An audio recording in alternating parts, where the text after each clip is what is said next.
యొక్క పరిశుద్ధమైనటువంటి నామములో ప్రతి ఆదివారము సాయంత్రకాల సమయమందు చల్లపూట దేవుని యొక్క పరిశుద్ధమైనటువంటి మందిరములో జరిపించబడుతున్నటువంటి పునరుద్ధానపు ఆరాధనకు ప్రభు బిడ్డలుగా కూడి వచ్చిన మీకును, శబ్ద తరంగాల ద్వారా వింటున్న బిడ్డలకును, లైవ్లో వీక్షిస్తున్న బిడ్డలకును ప్రభు పేరిట వందనములు, ప్రభు పేరిట శుభములు తెలియజేస్తూ ఉన్నాను.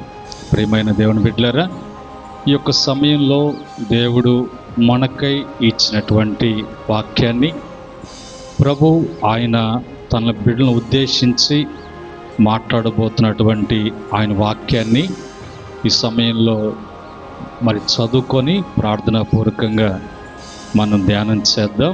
ఈ సమయంలో నేను చదువుతున్నాను ఆది కాండము 28వ అధ్యాయము 20-21 వచనాల్లో ఉన్నటువంటి మాటలు నేను చదువుతున్నాను. ఇక్కడ రాయబడినటువంటి మాటలు ఈ విధంగా ఉన్నాయి. అప్పుడు యాకోబు, నేను తిరిగి నా తండ్రి ఇంటికి క్షేమంగా వచ్చినట్లు దేవుడు నాకు తోడై ఉండి నేను వెలుచున్న ఈ మార్గములో నన్ను కాపాడి తినుటకు ఆహారమును, ధరించుటకు వస్త్రములను నాకు దయచేసిన ఎడల యెహోవా నాకు దేవుడై యుండును. ప్రార్థన చేసుకుందాం. కృపగల తండ్రి, పరిశుద్ధుడా, మీకు వందనాలు. ఈ సమయంలో మీ మాటలు మీ పాద సన్నిధిలో మేము చదువుకుని ఉండగా తండ్రి, మీ దాసును మరుగుపరచండి. మాట్లాడేటువంటి మాటలు నీ దాసుడు మాటలు ఉండకూడదు.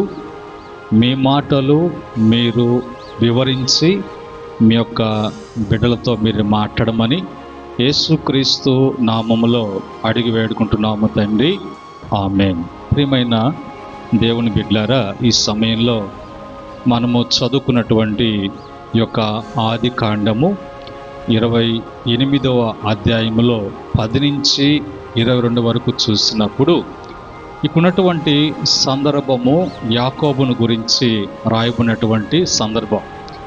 ఈ యొక్క యాకోబుకి యాకోబు తండ్రి ఎవరంటే ఇస్సాకు. ఇస్సాకు తనకు 60 సంవత్సరం వయసు అప్పుడు ఆయనకి వివాహమైనప్పుడు ఇంచుమించుగా అతనికి ఒక 9 సంవత్సరాల వరకు సంతానమే లేదు. ఈ యొక్క 9 సంవత్సరాలు ఆమెకు బాధ వేదనగా ఉంది.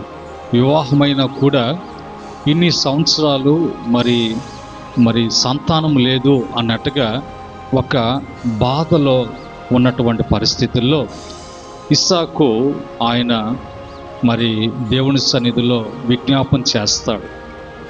దేవుని సన్నిధిలో ప్రార్థన చేస్తాడు. ప్రార్థన చేసిన వెంటనే దేవుడు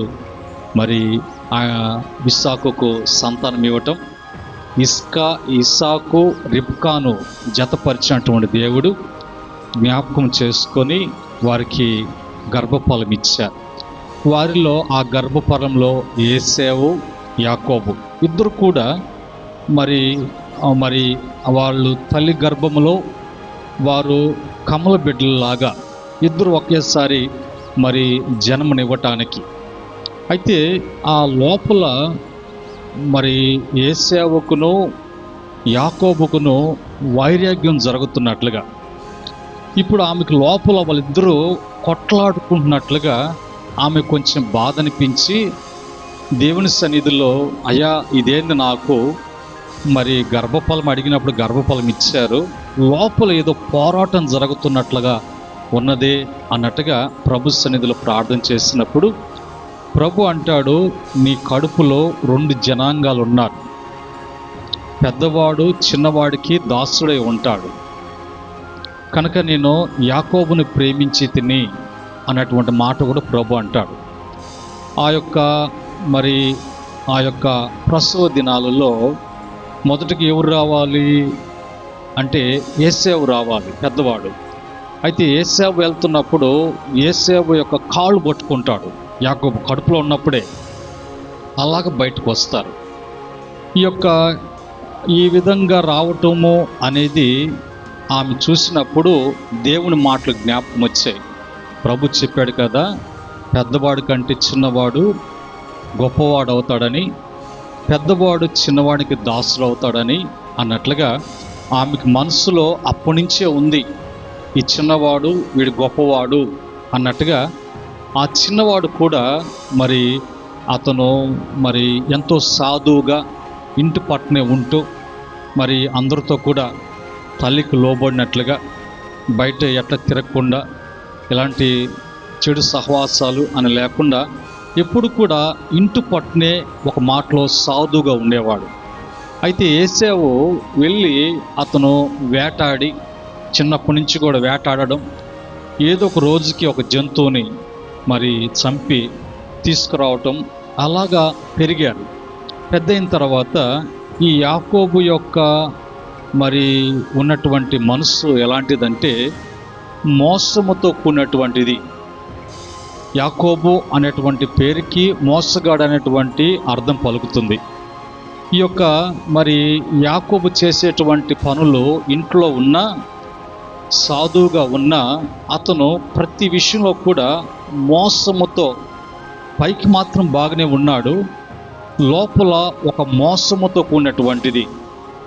ఆ మోసం ఎలాగా అంటే తండ్రిని మోసం చేశాడు, అన్నను మోసం చేశాడు, తనకు సంబంధించినటువంటి ఎవరైనా సరే అతను మోసము చేస్తూ, అతని జీవితంలో అతని ఆలోచన ఏంటంటే నేను గొప్పవాడిని కావాలి, నాదే పై చేయి ఉండాలి, నేనంతా కూడా సంపాదించుకోవాలి, ఎవరైనా సరే నాకంటూ మరి ఉంటే వాడు నాకు కిందగా ఉండాలి, తక్కువ వారుగా ఉండాలి అనేటువంటి ఆలోచనతో అలాంటి యవ్వన కాలంలో చేయాల్సినటువంటి అన్నీ చేశాడు. మరి అతను జరిగించాల్సినటువంటి అన్నీ కూడా జరిగించాడు. అయితే ఇది కొనసాగలేదు.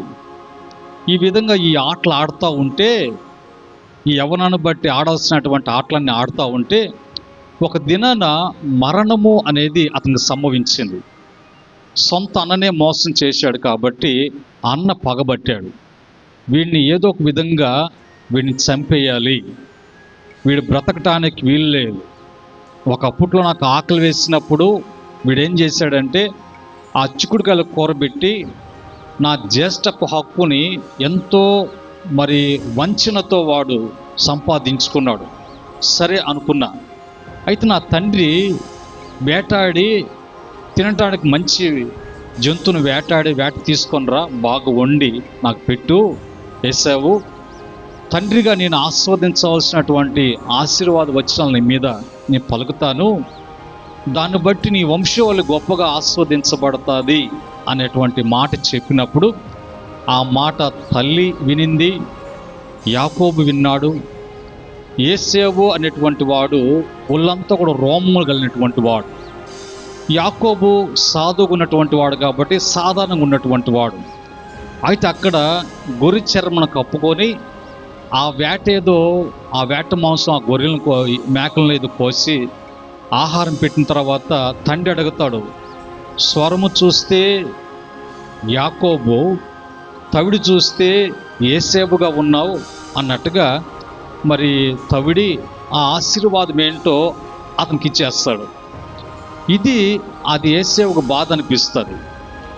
చూడు, వీడు ప్రతి దాంట్లో కూడా నన్ను మోసగిస్తూ వచ్చాడు, వీడు ఈ ఆశీర్వాదం పొందుకున్న తర్వాత ఇంకా తండ్రి కాడికి వెళ్ళినప్పుడు ఇంక నీకు ఏ ఆశీర్వాదం లేదు, అతను పడేటువంటి కష్టం ఏంటో, బాధ ఏంటో, అతని జనాంగం ఏ విధంగా మార్చబడిపోతుందో ఇది చెప్పిన తర్వాత అతను దిగులు ఎక్కువైపోద్ది. చివరికి కన్నీటితో అడుగుతాడు, తండ్రి ఒక్క ఆశీర్వాదం కూడా నాకు లేదా అంటే, లేదు నాయన, అన్నీ వాడికి ఇచ్చేసాను అన్నప్పుడు ఆ సందర్భాన్ని బట్టి యాకోబుని ఏదో ఒక విధంగా లేపేయాలి అన్నప్పుడు అన్నకు భయపడి, ఈ లోపల తల్లి కూడా అంటుంది, తండ్రి కూడా అంటాడే, నేను బ్రతికుండగానే మీ సేవలు చూసేటువంటి పరిస్థితి నాకు తీసుకురాబాకండి, కనుక నీవు మీ మామ అనేటువంటి లాభాన్ని ఉన్నాడు, అక్కడికి వెళ్ళి కొన్ని దినాలు వీడి కోపం తగ్గేంత వరకు తల దాచుకోరా అన్నప్పుడు ఆ టెన్షన్లో, ఆ భయంలో చేసినటువంటి, అతను చేసిన యవ్వనంలో చేసినటువంటి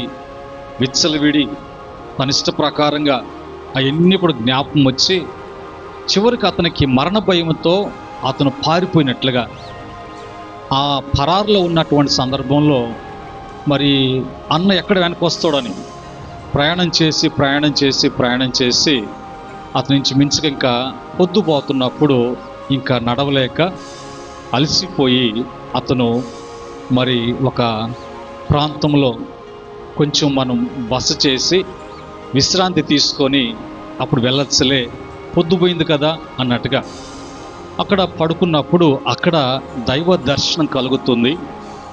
దేవుడు అక్కడ మరి అతన్ని దర్శించి, భయపడొద్దు, నేను నీకు తోడుగా ఉన్నాను, తల్లి గర్భంలో ఉన్నప్పుడే నీ గురించి నీ తల్లికి చెప్పాను, నీవు గొప్ప వంశవల్లి అవతారు, మీ పితృడైనటువంటి అబ్రహాం చెప్పినటువంటిది, ఇస్సాకుతో చెప్పినటువంటిది నీలో నేను నెరవేర్చబోతున్నాను, ఇవన్నీ కూడా నీకు తెలియచేయబడ్డాయి. అయితే నువ్వేం చేసావంటే ఇవన్నీ కూడా పక్కన పెట్టేసి నీ యొక్క యవ్వన బలాన్ని బట్టి నువ్వు చేయాల్సింది చేసావు కనుక భయపడొద్దు, నేను నీకు తోడుగా ఉన్నాను, తిరిగి నేను ఏదైతే అనుకోని, ఏ ఉద్దేశంతో, ఏ సంకల్పముతో నిన్ను మరి నువ్వు జన్మించటం జరిగిందో అది నెరవేర్పు జరుగుతుంది అన్నప్పుడు వెంటనే ఉలిక్కిబడి లేస్తాడు. ఈ లోపున మరి ఒక ఆకాశానికి భూమికి నిచ్చెన అనేది ఉండడం, దేవదూతలు ఎక్కి వెళ్ళడము, దిగి రావటము చూడడం, అది మరి యేసు ప్రభు యొక్క రాకడకి సూచనగా ముందుగా ఆ దర్శనం అతను కలిగి ఉండడం. ఇది చూసినటువంటి యాకోబు లేచి అతను ఒక్కసారికి ఉలిక్కబడి వెంటనే అంటాడు, ఇది దేవుని యొక్క సన్నిధి, ఇది దేవుని యొక్క మందిరము అని అతను ఎంతో భయపడతాడు. అందుకనే ఆ స్థలానికి బేతేలు అనే పేరు పెడతాడు. అతను అక్కడ బేతేలు అంటే దేవుని మందిరము అని, అక్కడ అతను దేవునితో ఒక తీర్మానము తీసుకుంటూ, ఇదిగో నీ వెళ్తున్నటువంటి ఆ యొక్క ప్రాంతానికి నేను క్షేమంగా వెళ్ళి అక్కడ క్షేమం కలిగి ఉండి తిరిగి నా తండ్రి ఇంటికి క్షేమంగా వస్తే ఇదిగో నేను ఈ విధంగా అని కొన్ని తీర్మానాలు చేసుకుంటాడు. అక్కడ ఒక మాట అంటాడు, ఏమంటాడంటే, నాకు ఆహారము, నాకు వస్త్రము ఇచ్చినట్లయితే, అంటే నీ పోయేటం అంటే ఇప్పుడు ఇతని యొక్క ఉద్దేశం ఏంటి, ఇతని యొక్క ఆలోచన ఏంటి, అతను ధనవంతుడు అయిపోయినట్లు, గొప్పవాడు అయిపోయినట్లు, అందరూ కూడా అతనికి కింద ఉన్నట్లు, అతనికి మించినటువంటి ఇది లేనట్టుగా ఊహలతో బతికాడు. ఆ ఊహలు ఏం చేశాయంటే అతని జీవితంలో మరి నిట్టూర్పులు లేంటే నిరాశ అనేది కలుగు చేసినప్పుడు ఇప్పుడు అతనికి అర్థమైంది. ఏమర్థమైంది? తినటానికి, కట్టుకోవటానికి కూడా లేనటువంటి పరిస్థితుల్లో అంత దరిద్రుడు నేను అని తెలుసుకొని, తన యొక్క దరిద్రం ఏంటో, దేవుడు లేకపోతే అతని యొక్క ఒంటరి బ్రతుకు ఎట్లా ఉంటుందో, దేవుని సహాయం లేకపోతే అతనికి జీవితం ఉందో లేదో అనేటువంటి ఆలోచనతో అక్కడ దేవునితో అంటాడు, ఒక రాతిని తీసుకొని దాని మీద నూనె ఒలికించి, నేను వెళ్తున్న ప్రాంతంలో నాకు మంచిగా ఆహారం నాకు తినటానికి, నాకు అలాగే నేను ధరించుకోవటానికి మంచి వస్త్రములు ఇచ్చినట్లయితే, ఇంకా నా దేవుడు నీవే నా దేవుడవు, నేను నీ దాసుడు అనేటువంటి ఒక ఒప్పందానికి వస్తాడు. వచ్చి అతను బయలుదేరతాడు. కనుక ఇప్పుడు ఏం కావాలా? యాకోబుకి ఏం కావాలా? యాకోబును పోల్చి మనం చూసుకుంటే మనకేం కావాలా?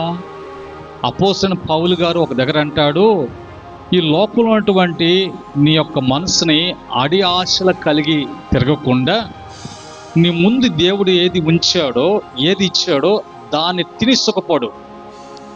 ఈ ముందున్నటువంటి వాటిని చూడకుండా అడి ఆశలు కలిగి నువ్వు లోకమంతా నువ్వు తిరగాల్సిన అవసరం లేదు. అప్పుడు ఇది అనుభవించకుండా తిరిగి అడి ఆశలకు అక్కడికి ఇక్కడ తిరిగి అది ఇది చేసి అది పోయే ఇది పోయే. అందుకని నీవు తినటానికి మనకి తిండి ఉంటే, కట్టుకోవడానికి బట్టలు ఉంటే మనకు చాలు. ఎందుకంటే మనకి ఈ లోకం శాశ్వతం కాదు కదా. దీన్ని యేసు ప్రభు మత్తయి సువార్తలు అంటారు. ఏమంటారంటే, ఏమి తిందుమా, ఏమి తాగుదుమా, ఏమి ధరించుకుందుమా అనేటువంటి ఆలోచన నీకు రాకూడదు. మీ పరమందునటువంటి తండ్రికి తెలియదా? ఈ లోకానికి నిన్ను పంపించక ముందు, ఈ లోకం నువ్వు జన్మించక ముందు నీకేమేం కావాలో అన్నీ కూడా తండ్రికి తెలిసే, నీకు కావలసినటువంటి అన్నీ కూడా ఆయనకి తెలిసే అవన్నీ కూడా నీకు ఏర్పాటు చేశాడు. అవన్నీ కూడా నీ ఏర్పాట్లో ఉన్నాయి.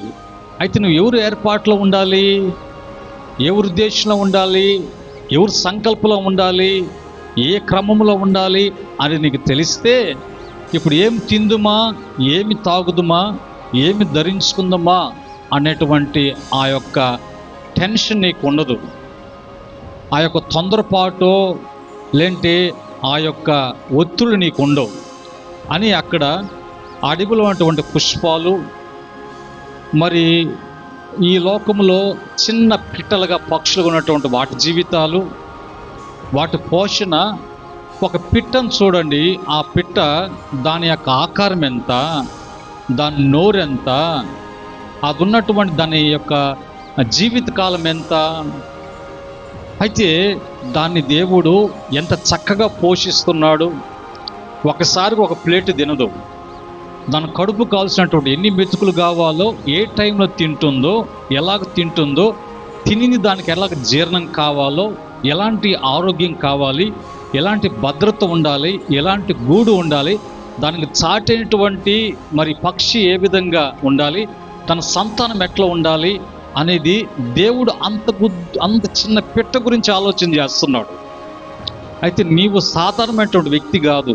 ఆయన పోలికను, ఆయన స్వరూపాన్ని ఇచ్చి, ఆయన మహిమ కొరకు నిన్నింతగా గొప్పగా నిన్ను హెచ్చిస్తూ ఆయన నిన్ను పుట్టించలేదా? ఈ లోకం నిన్ను ఆయన మహిమ కొరకు జీవింప చేయట్లేదా అన్నట్టుగా యేసు ప్రభు వారు అక్కడ ఆ మాట అంటారు. కనుక ఈరోజు మన జీవితంలో మనకి ఏముంటే చాలు, 7 వారాల నగలుంటే చాలు. ఏముంటే చాలు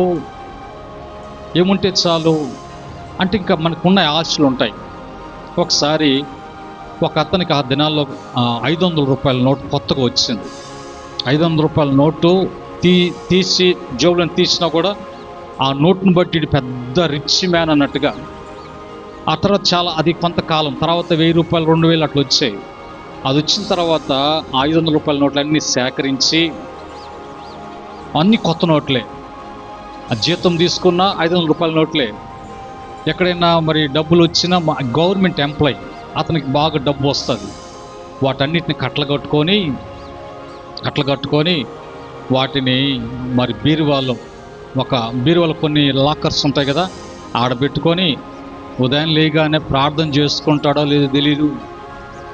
ఉదయం లేచి మరి దేవుని తలుచుకుంటాడో లేదు, కానీ ఉదయం లేగానే అది మాత్రం తలుచుకుంటాడు. ఏం తలుచుకుంటాడు?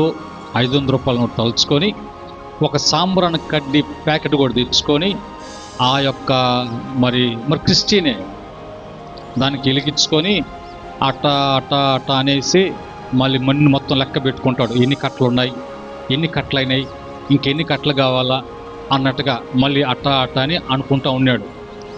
అది పాపం ఎవరో కిటికీలను చూశారు. వాళ్ళు చూసిన వాళ్ళు గమ్ముగా ఉండకుండా ఈ వాతావరణం మొత్తం చెప్పిన తర్వాత ఎవరో శబ్దం లేకుండా వచ్చి, దాని బీరువాకి తాళం లేకపోయినా, లోపల లాకర్కి తాళం లేకపోయినా, అందుబాటులో లేకపోయినా నీట్గా అంతా కూడా మరి ఆ నోట్లతో కూడా కొన్ని కప్పి పెట్టున్నాడు.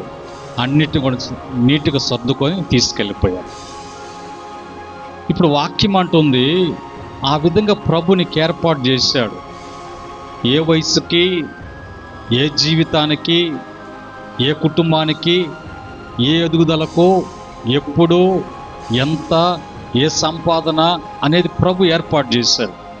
ప్రభు ఏర్పాటులో అవన్నీ కూడా నీకు ఆ టైంకి రాగానే, ఆ వయసు రాగానే, ఆ స్థితి రాగానే, ఆ పరిస్థితుల్లో అన్నప్పుడు అవన్నీ కూడా ఆటోమేటిక్ ప్రభు ఆయన నీకు చేరుస్తూ ఉంటారు. కనుక ఈరోజు మరి ఈ లోకంలో ఉన్నటువంటి వస్త్రము మనిషికి కావాలి ధరించుకోవటానికి. అలాగనే మనము దైవికంగా కూడా దేవుడు మనలను ఆత్మ సంబంధంగా మనకు కొన్ని వస్త్రాలు ఇచ్చాడు.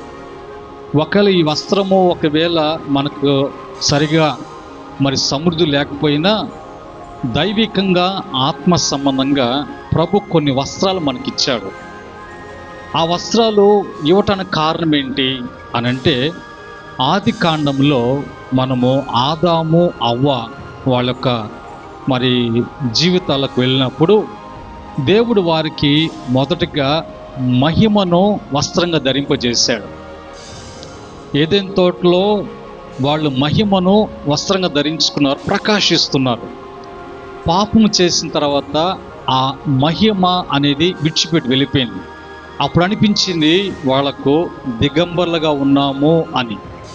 ఆ దిగంబరత్వాన్ని బట్టి వాళ్ళు ఆ చాటుకు వెళ్ళి అక్కడున్నటువంటి ఆ యొక్క ఆకులతో వాళ్ళు కుట్టుకొని వస్త్రం ధరించుకున్నప్పుడు దేవుడు వారి యొక్క చేసిన పాపాన్ని బట్టి ఆ పాపం నుంచి విమోచన కలగాలి, ఆ పాపం నుంచి విడిపించబడాలి, ఆ పాపకు ప్రాయశ్చిత్తం కావాలి, తిరిగి ఆ మహిమతో, ఆ మహిమా దేహముతో, ఆ మహిమ కలిగినటువంటి దేవుని స్వరూపములో మార్చబడి ఆయనతో కూడా ఉండటానికి మొదటగా ఏదెన్ తోటలో దేవుడే ఒక బలి ఆయన అర్పించాడు.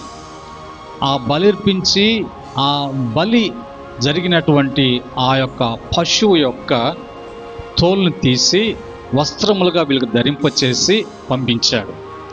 కనుక యేసు ప్రభు యొక్క బలియాగము అనేది స్టార్టింగ్లోనే ఏదెన్ తోటలో అది ముంగుర్తుగా ప్రభు చూపించాడు.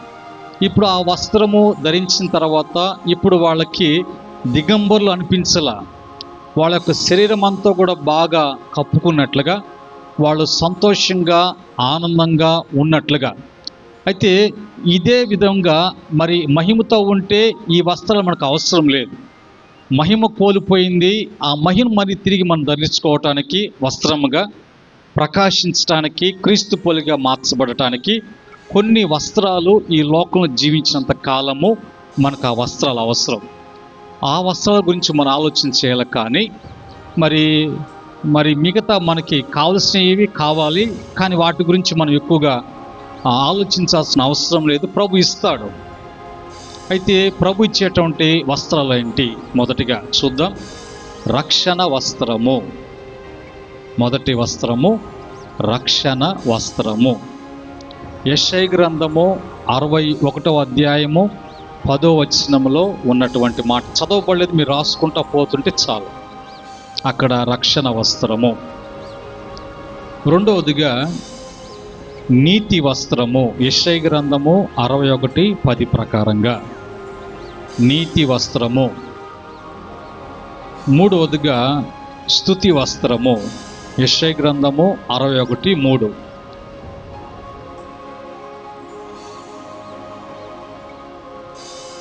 నాలుగు ఉల్లాస వస్త్రము. యెషయా గ్రంథము 61:3 ప్రకారంగా. 5 దీన మనసు అను వస్త్రము. మొదటి పేతురు పత్రిక 5:5. 6 పరిశుద్ధ వస్త్రము. ప్రకటన గ్రంథము 3వ అధ్యాయము 4-5 వచనాలు. 7 ప్రశస్తమైనటువంటి వస్త్రము. 7 ప్రశస్తమైనటువంటి వస్త్రము. జకర్యా గ్రంథము 3వ అధ్యాయము 4వ వచనం.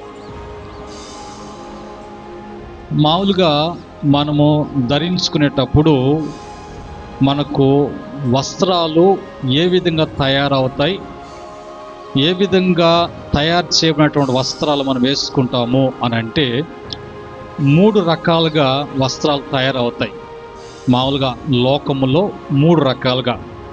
ఒకటి మరి గోరు లేదంటే ఊలుతో చేయబడినటువంటి వస్త్రాలు.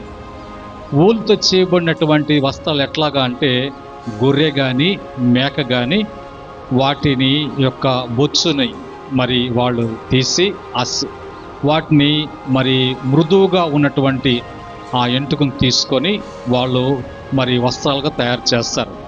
అది మనకు స్వెటర్లుగా, తర్వాత షాల్గా, దుపటగా కప్పుకుంటాం. కనుక ఏ సీజన్కి ఆ సీజన్ మనం వేసుకుంటూ ఉంటాం.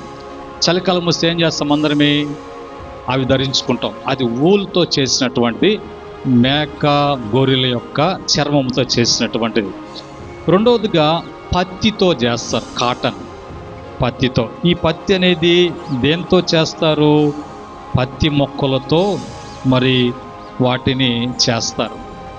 ఆ యొక్క పత్తితో చేసినప్పుడు దాంతో మనము మరి చొక్కాలు, చీరలు, టువాలు, టవల్స్ అటువంటి చేస్తారు. తర్వాత మూడవదిగా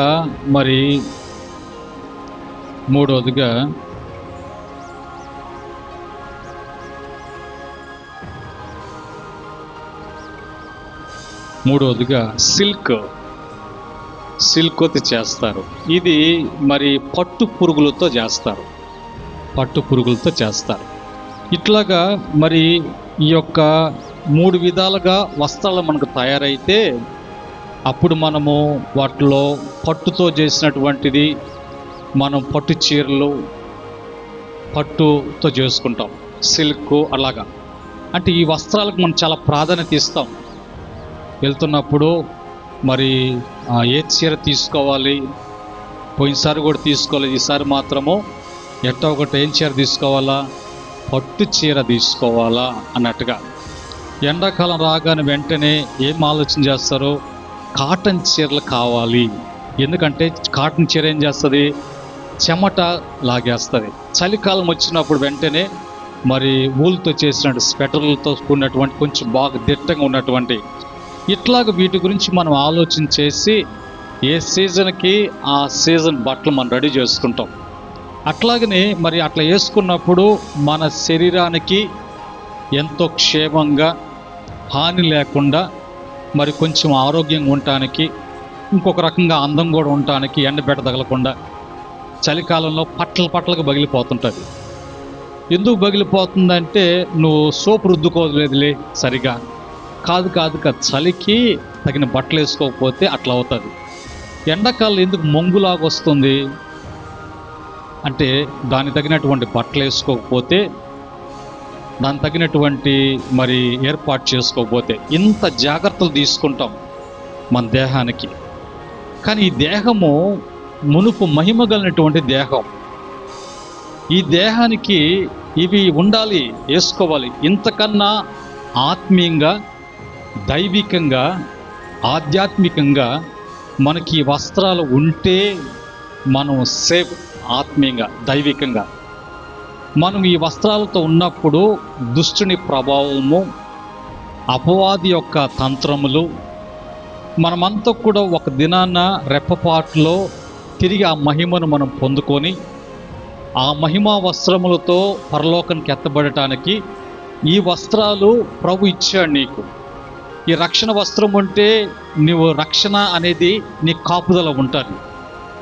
ఈ రక్షణ వస్త్రం అనేది నువ్వు ధరించుకోకపోతే దేవుడిచ్చింది నీకు రక్షణ ఉండదు. ఎప్పుడు ఎలాంటి దాడులు జరుగుతాయో, ఎలాగ దాడి చేస్తాడో మనకు అర్థం కాదు. ఆ తర్వాత పడిపోయిన తర్వాత, కుప్ప కూలిపోయిన తర్వాత నిట్టూర్పులతో, వేదనతో, కుమిలిపోతూ, కన్నీళ్ళు కారుస్తూ అన్నట్టుగా పరిస్థితికి రాకముందే ఆ యొక్క వస్త్రము ఉండాలి. ఎప్పుడు కూడా నువ్వు ఉల్లాసము ఉండాలి అని అంటే దేవుడు ఇది కూడా వస్త్రం రూపంలో, వస్త్రం ఎక్కడ ధరించుకుంటావో అది కూడా అలాగ ధరించుకొని ఉన్నప్పుడు ఉల్లాసము, దేవుని స్తుతించటంలో, దీనత్వంలో, ఇవన్నీ కూడా బట్టి నువ్వు దేవుని చేత ప్రేమించబడతావు. దేవునికి దగ్గర అవుతావు. దేవుని భద్రతలో నీవు నీ కుటుంబము అన్ని విషయాల్లో వృద్ధి చెందుతారు. సరే, ఈరోజు మనము వీటిలో నుంచి ఒక్క వస్త్రాన్ని గురించి కొన్ని నిమిషాలు చెప్పుకుందాం. ప్రశస్త వస్త్రం గురించి ఈరోజు మనము చెప్పుకోబోతున్నాం. ప్రశస్త వస్త్రము అంటే ఏంటి? ఈ ప్రశస్త వస్త్రం గురించి బైబిల్లో ఎక్కడ రాయబడింది, దాన్ని బట్టి మనము చూద్దాం. జకర్యా గ్రంథము 3వ అధ్యాయము 4వ వచనంలో ఈ అధ్యాయం మొత్తం కూడా మనం చూసినప్పుడు ఈ అధ్యాయంలో ఉన్నటువంటి వివరణ ఏంటంటే, మరి జకర్యా అతను మరి ఒక ప్రవచించేటువంటి ప్రవక్తగా ఉన్నాడు. ఈ ప్రవక్తకు దర్శనములో మరి దేవుని దైవ దర్శనం కలుగుతారు. ఆ దర్శనంలో ఏం జరుగుతుందంటే, దేవుడు ఉన్నాడు, దేవుని ఎదుట యాజకత్వం చేసేటువంటి ప్రధాన యాజకుడు ఉన్నాడు. దేవుడి కుడి ప్రక్కన మరి అపవాది సాతానుడు ఉన్నాడు. ఇప్పుడు ఈ యాజకత్వం చేసేటువంటి దేవుని పని చేసేటువంటి యాజకుడైనటువంటి యెహోషువ అక్కడ నిలబడినప్పుడు అతని యొక్క వస్త్రాలు మలినమై ఉన్నాయి. వెంటనే అతను మలినమైనటువంటి వస్త్రాలు ధరించినటువంటి ఆ యొక్క యెహోషువను సాతాను చూసి, వాడు మలినమైనటువంటి వస్త్రాలతో నీ సేవ చేయొచ్చా, మలినమైనటువంటి ఆ యొక్క దుస్తులతో నీ సన్నిధిలో నిలిచి ఉండొచ్చా, అది తగదు కదా అన్నట్టుగా ఇతను దేనికి పాత్రుడు కాకుండా, యోగ్యుడు కాకుండా, మలినము అంటే పాపానికి సాదృశ్యం. ఇప్పుడు పాపం స్థితిలో ఉండి ఇతను యాజకత్వం చేయటం ఏంటి అని వీడు నేరారోపణ చేస్తున్నాడు. మనం ఎందుకు దుష్టుని సంబంధం కాదు, దుష్టుని ఆలోచించేప్పుడు నడవక మరి ఈ విధంగా ఒట్టేయొద్దు, అబద్ధాలు చెప్పకూడదు, ఇవన్నీ కూడా దుష్ట కార్యాలు ఎందుకని వాక్యం చెప్తుందంటే, అది చెప్పించేవాడు వాడే. ఆ తర్వాత నీ విషయంలో దేవుని దగ్గరికి వెళ్ళి నేరారోపణ చేసేవాడు కూడా వాడే. ఆ పని చేయించేవాడు వాడే. చేసిన తర్వాత ఆ పని చేసినటువంటి వాడికి వీడు నేరారోపణ చేస్తూ ఎలాగా అతన్ని ఆస్వాదిస్తావు, ఎలాగా ఆ కుటుంబాన్ని వృద్ధిపరుస్తావు, ఆ కుటుంబంలో కార్యం జరగాలంటే, ఆ వ్యక్తి జీవితంలో కార్యం జరగాలంటే అతని యొక్క స్థితి పాప స్థితి కదా అన్నట్టుగా కార్యాలు వీడే చేయిస్తాడు, మళ్ళీ వీడే నేరారోపణ చేస్తాడు. ఈ విషయాన్ని యేసు ప్రభువారు సువార్తలో ఒక దగ్గర అంటాడు, ఇదిగో పేతురు, తిరిగి నువ్వు సరిచేసుకున్నప్పుడు నీ యొక్క సహోదరుల గురించి నువ్వు ప్రార్థన చేయి, దేవుని వేడుకో. ఏమని వేడుకుంటావంటే, నీవే విధంగా అయితే తిరిగి నువ్వు సరిచేయబడి తిరిగి ప్రభులో ఉన్నావో, నీ సహోదరులు బలహీనలు కాకుండా పడిపోకున్నట్లు, వాళ్ళు వెనక వెళకున్నట్లు దేవునికి ప్రార్థన చేయి. ఎందుకంటే అపవాది మీ దగ్గరే ఉన్నాడు. అపవాది జల్లిస్తున్నాడు. ఇప్పుడు ఆ జల్లుల్లో మిమ్మల్ని జల్లిస్తున్నాడు, మీలో లోటుపాట్లని బలహీనలు తీస్తున్నాడు. కనుక అలా వాడి జల్లుల్లో పడకుండా ప్రార్థన చేయి, ప్రభు కాపాడుతాడు అంటాడు. కనుక ఇప్పుడు మరి మనం ఏం చేయాలి? దీన్ని బట్టి ఏం చేయాలి? మనం ఏ తప్పు చేయకుండా చూసుకోవాలి. వాక్యానుసారంగా మరి అక్రంగా నడుచుకోకూడదు, మాట్లాడకూడదు, ప్రవర్తించకూడదు. అంటే అవన్నీ కూడా ఎవరి పనులు? ఇన్ని సాతాను పనులు ఎవరి దగ్గర చేయిస్తున్నాడు? నీ దగ్గర చేయిస్తున్నాడు. నీ దగ్గర చేయటానికి నేను ఎందుకు చేస్తాను అంటే, నీకున్నటువంటి ఆశలో నీ మధ్యలో రేపుతాడు వాడు. ఆశ కలిగినప్పుడు వెంటనే నీ బలహీనత ఇదని ఆ బలహీనత చోటు చేసుకునేవాడు వచ్చి నీ ద్వారా అబద్ధాలు చెప్పించటం, బూతులు మాట్లాడించటం, మోసం చేయించటం, మరి దేవుని సన్నిధి కాకుండా మరి విచిత్రంగా ప్రవర్తించటం, జీవించటం, ఇవన్నీ వాడు ప్రవేశపెట్టేసి మందిరం అంటే మైండ్ అంతా కూడా ఒక విధమైనటువంటి ఏమంటారు, బ్లో అయినట్టుగా, లేదంటే ఒక మనసు ఒక విధంగా భారం అన్నట్లుగా చేసేది వాడే.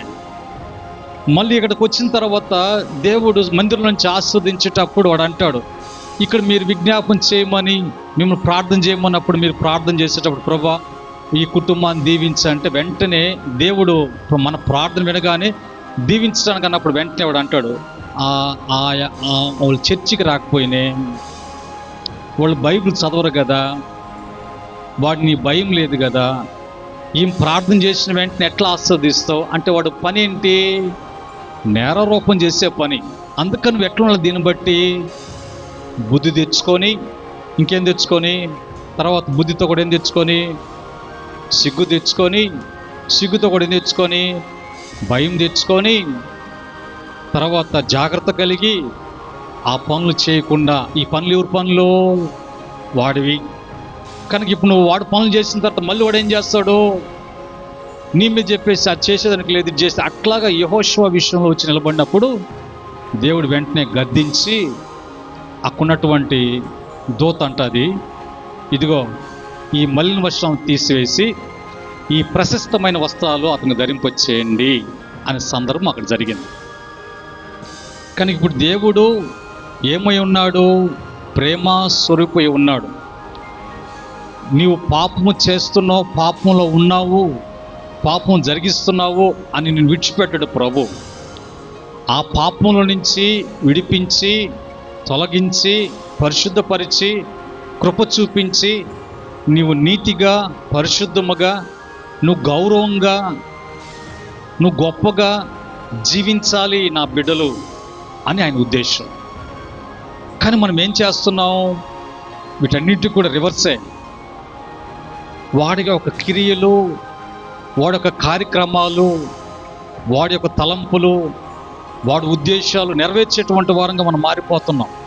తిరిగి మళ్ళీ వచ్చిన తర్వాత మనకేం కావాలా, మా అమ్మను ఆస్వాదించు, మా నాన్న ఆస్వాదించు, నా బిడ్డను ఆస్వాదించు, మాకు అవి ఆ ఎకరాలి, ఈ పంటి, ఈ ఇల్లు, ఇవన్నీ కడుతున్నప్పుడు వీడేం చేస్తాడు, ఇక్కడికి వచ్చేసి ఈయనకేం ప్రేమ నా బిడ్డలు కదని వెంటనే వీడేం చేస్తున్నాడు, ఎట్టిస్తావు, నువ్వు నీతిమంతుడు అయ్యా, నువ్వు దేవుడివి, వెంటనే నువ్వు చేయెత్తేస్తున్నావేంటి. ఆ వ్యక్తి ఇలాంటి వ్యక్తి, అతను అది చేయించింది ఎవరు, వాడే. కనుక ప్రభు వాడిని గద్దించి యెహోషువకున్నటువంటి మలిన వస్త్రాలు తీసేయండి, ఇదిగో ప్రశస్త వస్త్రం ధరించండి అని అతను యోగ్యుడిగా చేస్తాడు. ఇప్పుడు మరి ఆ మలినము అనేది పాపానికి సాదృశ్యం, ప్రశస్త వస్త్రము యెహోషువ అనేది మరి ఇశ్రాయేలు ప్రజలకు యేసు క్రీస్తుకు ముంగుర్తుగా ఉన్నటువంటి, ఆయన రాకముందే ప్రవచనాలలో ఒక ప్రవచనముగా ఈ నెరవేర్పు తన బిడలను విమోచించే విమోచకుడిగా ఆయన వస్తాడు అనే సాదృశ్యాన్ని ఈ అధ్యాయంలో చూపిస్తాడు. ఈరోజు ప్రశస్తమైనటువంటి వస్త్రము గురించి మనం చెప్పుకోవాలంటే మరి దానికి ఆయా అర్థాలు మనకు తెలిస్తే ఆటోమేటిక్గా మనము వాటి విషయంలో ఇంకా జాగ్రత్త కలిగి ఉంటాం. ప్రశస్త అనే మాటకి అర్థం ఏంటంటే గొప్ప, గౌరవమైన, మహిమగల, శుభమైన, ప్రశస్త అంటే. చూడండి ప్రభుకి ఎంత ప్రేమో. మనం ఏం కావాలని, గొప్ప కావాలని, ఏం కావాలని, గౌరవంగా ఉండాలని, ఏం కావాలని, మహిమతో ఉండాలని. కనుక మనం ఈ విషయంలో మనం జాగ్రత్తగా ఉండాలి. మన ఆలోచనలో ఈ వాక్యాన్ని బట్టి జాగ్రత్తగా లేకపోతే చేయించేది వాడే, చేసేది నువ్వనిగా చూపిస్తాడు, చేయించాడు వాడు, ఆ తర్వాత నేరారోపణ చేసేవాడు కూడా వాడే. రెండవదిగా మరి వస్త్రము అంటే, వస్త్రం గురించి మనం ఏం చెప్పుకోవచ్చు, ధరించుకున్న బట్ట లేదంటే కప్పుకున్నటువంటి బట్ట అని కూడా చెప్పుకోవచ్చు.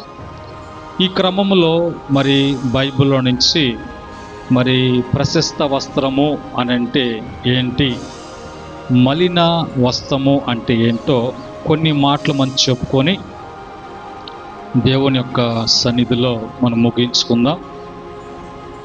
దేవుని సన్నిధిలో నుంచి మనము మరి కొన్ని మాటలు చెప్పుకుందాం. దేవుని వాక్యము ఏమని సెలవిస్తుంది అంటే మొదటిగా మనం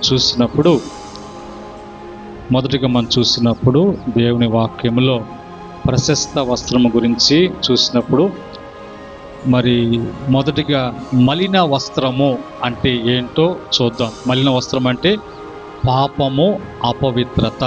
మలినము అంటే పాపము, అపవిత్రతకు పోల్చబడింది. రెండవదిగా తీసివేయబడుట అనేది తొలగించుట, మరి దేవుడు పాపము నుండి తొలగించుట. మలిన వస్త్రం తీసివేయమని దానికి మనం వివరంగా చెప్పుకుంటున్నాం. తర్వాత దోషములను తొలగించుట. అక్కడ దూత చెప్తుంది, ఇతను దోషములు తొలగించండి అని అంటుంది అనమాట. తొలగించుట అంటే, దోషం తొలగించడం అంటే ఏమని చెప్పుకోవచ్చు అంటే మరి క్షమాపణ, దేవుని కృప. మీకు అర్థమవుతుంది, ఈ మాటలు మీకు రాసుకోవడం బాగా అర్థమవుతుందా? మలిన వస్త్రం గురించి చెప్పుకుంటున్నాం. మలిన వస్త్రం అంటే పాపము, అపవిత్రతకు సూచన. రెండవదిగా దానికి అర్థం ఏంటంటే మరి మనిషిని యొక్క పాపస్థితి మలిన వస్త్రం అంటే సూచిస్తుంది.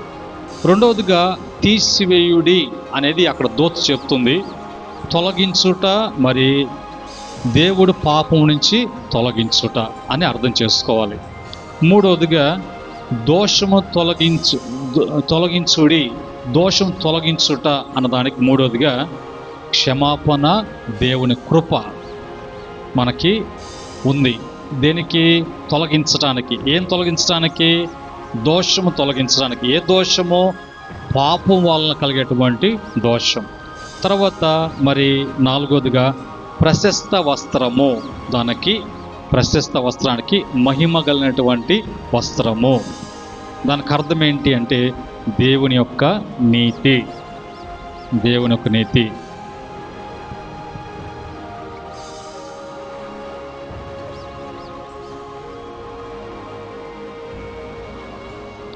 మనము అలాగా మరి దేవుని యొక్క సన్నిధికి వచ్చి దేవుని ముందు నిలిచినప్పుడు దేవుడు మనకున్నటువంటి మలిన వస్త్రాన్ని తీసివేసి తిరిగి ఆయన మనకి ఏ వస్త్రం ధరింపచేస్తాడు?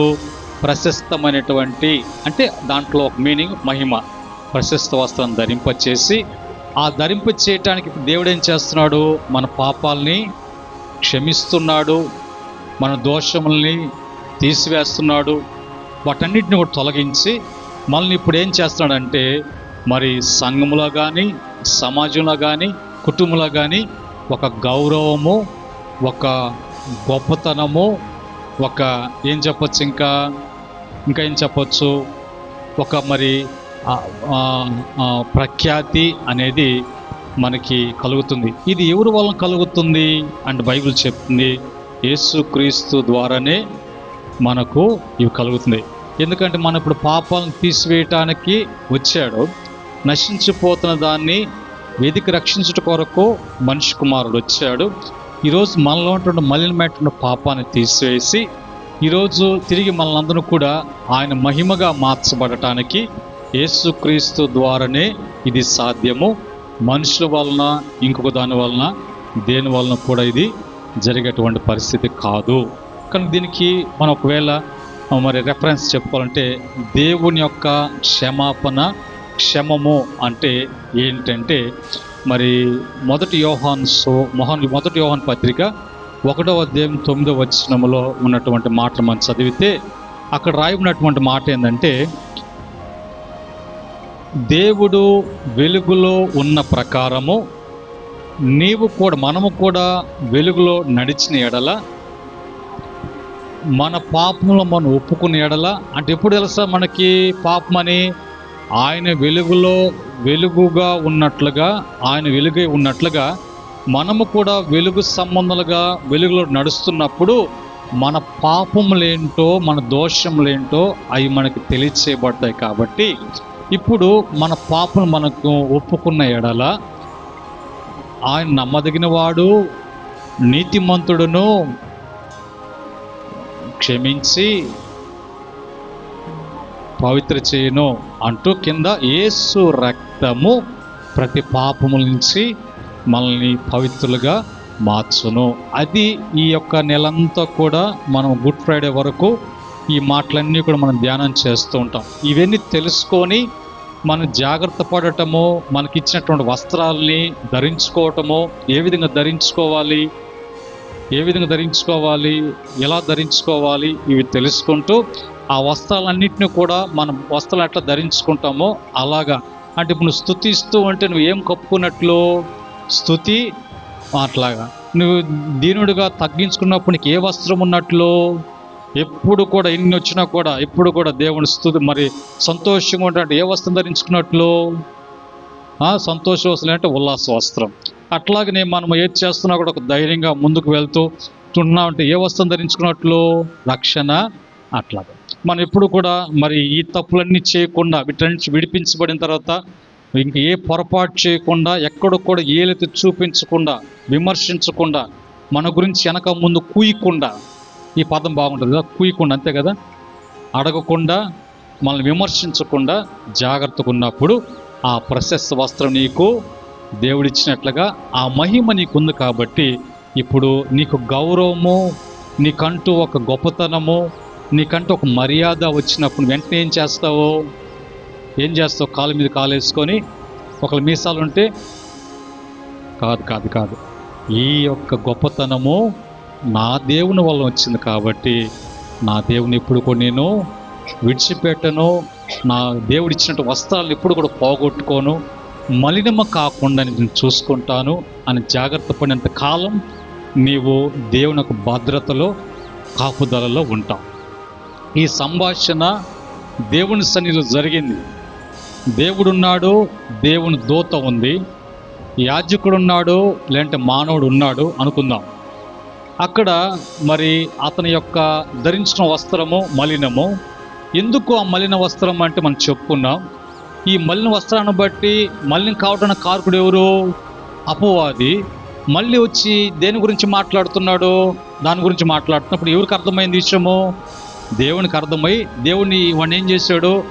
గద్దించి వాడిని పంపించేసి వెంటనే పక్కనటువంటి వాళ్ళకి చెప్తున్నాడు, ఈ మలిన వస్త్రం తీసి పారేయండి, ఇదిగో ఈ ప్రశస్త వస్త్రం ధరింపచేయండి. ఇప్పుడు నీవు యోగ్యుడవు, ఇప్పుడు మీరు అయోగ్యులు, ఇప్పుడు మనము యోగ్యులము. ఎందుకంటే మనకు ధరింపచేయబడినటువంటి వస్త్రము ప్రశస్తమైనటువంటి వస్త్రం. ఇది క్రమం. ఈ క్రమంలో ఈ వస్త్రాలతో ఈ లోకంలో, అంతేగాని ఈ పక్కన పెట్టేసి కదా, బర్త్డేకి తర్వాత లెక్క వేసుకుంటాం, తర్వాత ఇప్పటికి బర్త్డేకి తర్వాత ఇంకేమేమి ఉన్నాయి వాటన్నిటిని లెక్క వేసుకొని మా తర్వాత ఏం చేసుకోవాలా, మ్యాచింగ్ ఎట్లా ఉండాలా కదా, మ్యాచింగ్ కొన్ని సందర్భాలు అన్ని మ్యాచింగ్ ఉండాలా. దేనికి మ్యాచింగ్ ఉండాలా? డ్రెస్కి మ్యాచింగ్ ఉండాలా, దానికి క్లిప్పులు, ఇవన్నీ కూడా మనకు అవసరం లేదు. మనకు కావాల్సినవి కావాలి, మనం ధరించుకోవాలి, కాదంటలేదు. కానీ ముఖ్యమైనటువంటి దేని మన ఆత్మీయ స్థితికి, మన యొక్క ఆధ్యాత్మిక స్థితికి ఏంటి ముఖ్యము? అందును బట్టి మనం చేర్చబడినటువంటి స్థలం ఏంటి? అందును బట్టి మనం ఈ లోకంలో వృద్ధి చెందేటువంటి పరిస్థితి ఏంటి అనేది మనం తెలుసుకున్నప్పుడు ఎప్పుడు కూడా మన దుఃఖం అనేది, తొందరపాటు అనేది, తర్వాత ఆందోళన అనేది, తర్వాత ఇంకా భయం అనేది ఏది కూడా లేకుండా. ఎందుకంటే అన్ని వస్త్రాలు కూడా ఇంకా చాలా ఉన్నాయి. ఇంచుమించుకు ఎత్తుకుంటే ఒక 20-25 వస్త్రాలు ఉన్నాయి. దాంట్లో ఒక 7 వస్త్రాల్లో మనం చెప్పుకున్న దాంట్లో ఒక వస్త్రం తీసుకొని చెప్పుకున్నాం. ఇంకా మనం బైబిల్ చదువుతున్నప్పుడు ఏ వస్త్రం ఎప్పుడు, ఆ వస్త్రాన్ని ఏ విధంగా ఇస్తున్నాడు, ఏ విధంగా ధరించుకోవాలి, ఆ ధరింప చేసేవాడు, ఇచ్చేవాడు ఎవరంటే ప్రభు అయిన యేసుక్రీస్తు అని తెలుసుకోవాలి. కనుక ఈ మాటలను బట్టి మనకి ఈరోజు ఏ వస్త్రం ఉంది? ఒకసారి ఒక ప్రార్థన విజ్ఞాపన వచ్చింది. ఆ ప్రార్థన విజ్ఞాపన ఇంటికి పిలిపించి ఆ ప్రార్థన విజ్ఞాపన చేయించుకున్నారు. ఎవరు చేయించుకున్నారు అని అంటే భార్య లేనప్పుడు భర్త చేయించుకున్నాడు. ఏంటి ఆ విజ్ఞాపన అంటే నేరుగా రాగానే ఏంటంటే ప్రార్థన చేయాలన్నావు కదా ఏంటన్నాడు. నేరుగా వచ్చిన తర్వాత బీరువా తీశాడు. బీరువా తీసి తలుపులు తీస్తే పట్టక కుక్కి కుక్కి కుక్కి కుక్కి అన్నీ పెట్టినటువంటి చీరలు అన్నీ ఉన్నాయి. ఇప్పుడు దేని కొరకు ప్రార్థన చేయాలంటే, ఇప్పుడు ఎవరు చీరలు కొనుక్కోండి నెలకి ఇయ్యచ్చులే 3 వాయిదాలు ఇటువంటి గిరాకులు తగిలినటువంటి గిరాకులన్నింటినీ కూడా వారిని సాటిస్ఫై చేయడానికి, సంతోషపరచడానికి, ఈమె సంతోషంగా ఉండటానికి అన్నీ కాదనకుండా తీసుకొని ఏం చేస్తుంది బీరువాలో, అటు మగవాళ్ళు కూడా ఆడవాళ్ళే కాదు కుక్కి కుక్కి పెట్టుకొని తర్వాత ఎవరిన కానీ వస్తే మరి రిచ్గా ప్రశస్తమైనటువంటిది ప్రభు ఇవ్వాలా, ఈమె తీసేసి ఇదిగో ఇవి వాడలేదు, ఇవి నాకు ఇది ఇంట్రెస్ట్ లేదు అని మళ్ళీ అందరికి ఇచ్చేస్తుంది. ఇప్పుడు నెలకు వచ్చిన తర్వాత ఏం చేయాలా? నెలకు వచ్చిన తర్వాత ఎవరు వస్తారు? అదే ఆ చీరల వాళ్ళు వస్తారు, వెంటనే వాళ్ళకి డబ్బులు కట్టేస్తారు. ఇప్పుడు ఇంట్లో చూస్తే తగినటువంటి వసతులు లేవు. ఇప్పుడు ఇది నా బాధ. నేను తెచ్చినవి ఆమె తెచ్చినంత దేనికి పోతున్నాయి? అలా తర్వాత అని చెప్పా, నీవు కొంచెం కూర్చోబెట్టండి. నేను కూర్చోబెట్టి చెప్పలేను, నేను కూర్చోబెట్టి చెప్తే ఆ ప్లగ్లో వేలు పెడతాను అంటది. ఒకవేళ ఏదైనా గట్టిగా చెప్తానంటే పోయి సిలిండర్లు ఆన్ చేస్తా అంటే మంచిదే కదా, వంట ఉండదు కాదంట. దాన్ని తీసిన తర్వాత ఆత్మహత్య చేసుకుంటుందంట. ఒకసారి ఏదో తాగేసిందంట. ఏం తాగేసింది? మామూలుగా ఉన్నటువంటి వాటిలో ఏంటి పెనాయిల్ తాగేసిందంట భయపెట్టడానికి. వెంటనే ఫోన్ చేశాడు, పాస్టర్ గారు ప్రార్థన చేయండి త్వరగా రండి. నేను ఏమంటే మా భార్య పెనాయిల్ తాగేసింది భయపెట్ట. మంచిది, పెనాయిల్ దేనికి వాడతారని అడిగా. శుభ్రం చేయటానికి. ఏం శుభ్రం చేయండి? బాత్రూంలో వాటికి. అంతే, అది లోపల పోతే ఏమవుద్ది? మొత్తం శుభ్రం అయిపోద్ది. ఏం కాల. ఉదయం కొంచెం లేటుగా లేచిందంట, మోషన్స్ అయ్యాయి. చూడండి, జీవితాన్ని, దేవుడిచ్చిన జీవితాన్ని, దేవుడిచ్చినటువంటి బ్రతుకుని, దేవుడిచ్చిన కుటుంబాన్ని, దేవుడిచ్చిన స్థితిని, దేవుడిచ్చిన గొప్పతనాన్ని, దేవుడిచ్చిన గౌరవాన్ని చేతులారా నాశనం చేసుకుంటూ ఏమీ లేనటువంటి అనాథలుగా, బికారులుగా, ఏమి లేనటువంటి పరిస్థితులకు దిగజారడం కారణం ఏంటంటే మనం తెలుసుకోవట్లేదు, ఇంకా ప్రభు దగ్గరికి రావట్లేదు. ప్రభులో నిలిచి ఉండి ఆయన వాక్యం తెలుసుకొని సరి చేసుకోవట్లేదు. అవి మనం సరి చేసుకోవటానికి ఈరోజు యాకోబు జీవితం సరిచేసినటువంటి దేవుడు యాకోబును సరిచేసి ధైర్యపరిచి బలపరిచి తిరిగి కృపలో అతను జ్ఞాపకం చేసుకున్నట్లుగా యెహోషువని ప్రభు ఆయన గొప్ప చేసినట్లుగా, సరిచేసినట్లుగా మన జీవితం కూడా దేవుడు సరిచేయడానికి ఇష్టపడుతున్నాడు. ఇందును బట్టి పరీక్షించుకుందాం, సరిచేసుకుందాం. తిరిగి దేవుడి చేటువంటి వస్త్రాలన్నీ కూడా ధరించుకుందాం. అందులో ఒక వస్త్రం గురించి చెప్పుకున్నాం. ఎప్పుడు కూడా దేవుని బిడ్డలుగా ఏముండాలి? మనకి గొప్ప అనేది ఉండాలి. ఎక్కడికి పోయినా మనకి ఏముండాలి? గౌరవము అనేది ఉండాలి. ఎక్కడికి పోయినా మనకి ఏం కలగాలి? శుభము కలగాలి. ఎక్కడికి పోయినా నీకు ఏం రావాలి? ప్రఖ్యాతి అనేది రావాలి. ఇది యేసుక్రీస్తు ద్వారానే మనకు అనుగ్రహించబడుతుంది. ఇటు కృప ప్రభు మరి సంఘానికి, అలాగనే శబ్ద తరంగాల ద్వారా వింటున్న బిడ్డలకును, లైవ్లో వీక్షిస్తున్న బిడ్డలకును ప్రభు మరి ఈ మాటల ద్వారా వాళ్ళని బలపరిచి సరిచేయునుగాక. ఆమేన్. ప్రార్థన చేసుకుందాం. ప్రేమగల తండ్రి, పరిశుద్ధుడా, మీకు వందనాలు. ఈరోజు మరి నీ మాటలు మేము వినటానికి మమ్మల్ని బ్రతికించారు ప్రభు.